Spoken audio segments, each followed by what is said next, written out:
Téléspectateurs et téléspectatrices, nous sommes de retour après cette petite pause publicitaire. Nous allons à présent parler, n'est-ce pas, d'une innovation au Malawi.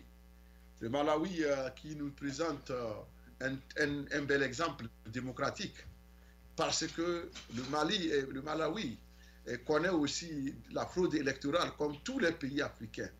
C'est comme, c'est pas quand il s'agit de la fraude, quand on parle de la fraude électorale en Afrique, c'est pas, rares sont ces pays en Afrique qui ne vont rien dire par rapport à ça.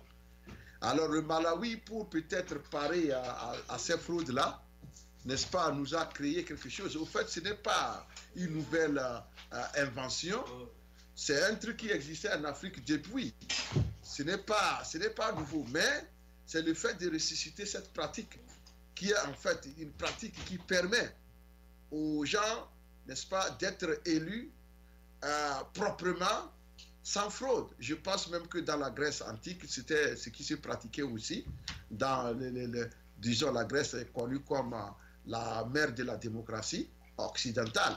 Et donc, ce qui s'est passé, au Malawi, c'est que un parti voulait organiser des élections primaires pour dégager, n'est-ce pas, les candidats aux élections générales. Et donc, pour pouvoir parer à la fraude et éviter la fraude, le parti a tout simplement décidé d'aligner les candidats. Ils sont debout et les électeurs viennent s'aligner derrière leur choix. Et donc là, au vu aussi de tout le monde, ce que moi j'ai nommé élection à ciel ouvert.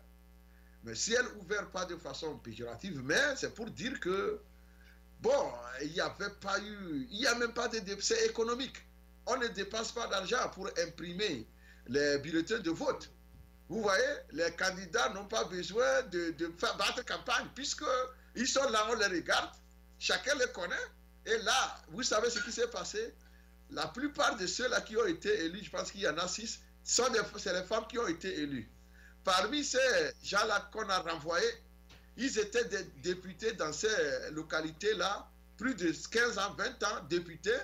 Mais le jour-là, vous allez vous dire peut-être que c'est eux les mieux connus. Ils n'ont recueilli que 6 voix, 5 voix, 4 voix. Ces anciens politiciens pourris. Mais si on avait laissé ces élections-là se passer dans les urnes, vous-même imaginez la suite. Ces politiciens rejetés, vomis, pourris, allaient être réélus. Parce qu'ils connaissent les rouages de la fraude. Mais voilà que lorsque l'innovation est arrivée, c'est des nouveaux qui sont vraiment des vrais citoyens que le peuple voulait mettre à la place. C'est eux qui ont été élus. Vous voyez, regardez, c'est un spectacle intéressant. Je pense et j'invite tous les pays africains à emboîter le pas au Malawi parce que c'est un exemple démocratique dont je suis fier. Les Africains, soyez-en fiers. Parce que c'est un exemple à suivre. Une démocratie à ciel ouvert, une démocratie sans tricherie. Vous voyez le groupe là, 3 personnes, bon, c'est le candidat qui est devant. Il n'a recueilli que 2 personnes, plus lui, ça fait 3. C'est comme ça qu'on appelle démocratie.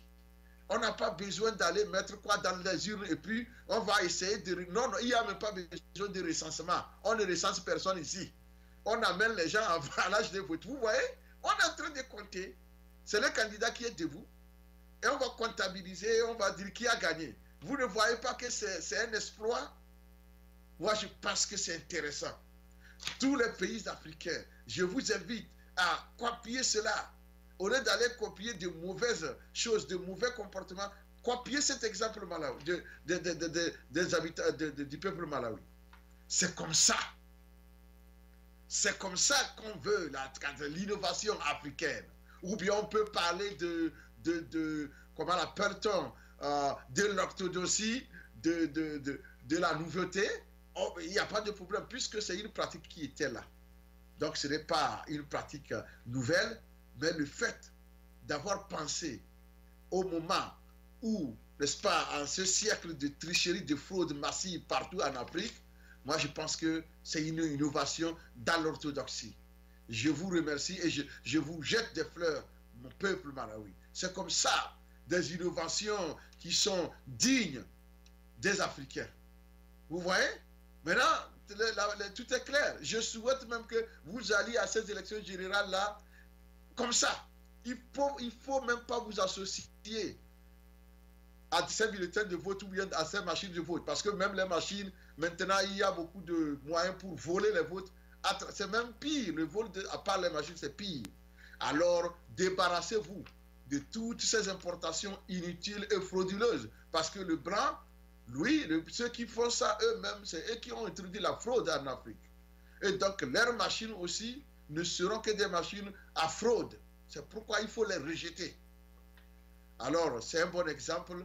Moi, je pense que l'Afrique doit se réveiller et prendre ces exemples-là pour pouvoir construire cette démocratie. Elle doit le faire. Alors, le peuple de Malawi, le peuple Fred du Malawi, nous vous remercions pour cette innovation. Je pense que c'est un exemple à suivre et tous les pays qui aspirent à la transparence électorale doivent rapidement adopter ce système qui est moins cher, libre, transparent. On n'a pas besoin d'engager des soldats pour aller voler les urnes, pour pouvoir se faire élire. Là, les élections sont claires. Et là, ce que je sais, est-ce que vous savez ce dont rapidement j'ai pensé quand j'ai vu la nouveauté là, c'est aux élections du 20 décembre au Togo. Si les élections du 20 décembre devaient être, devaient se passer comme ça, je me demande si les candidats allaient recueillir 3 ou 4 derrière eux. Ça allait être vraiment pitoyable parce que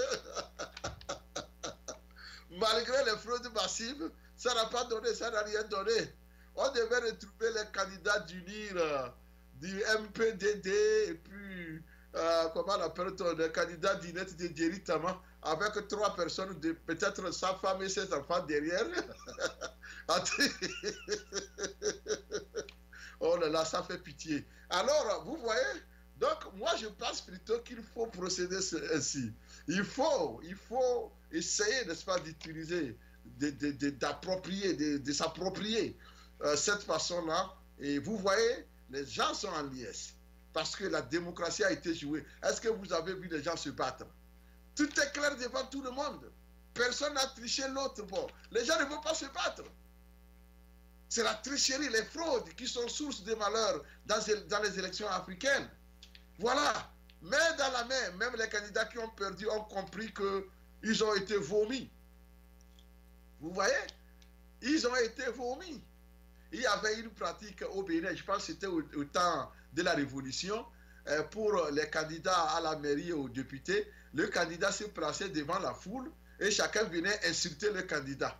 Tandis que chacun vient, tout ce qu'il a à dire de mauvais sur le candidat, il vient le dire. Avant, n'est-ce pas? Donc, ça veut dire qu'il faut apprendre à ces politiciens. Vous voyez comment celui-là est debout seul. Il n'a pas eu de votants. Personne n'a voté pour lui.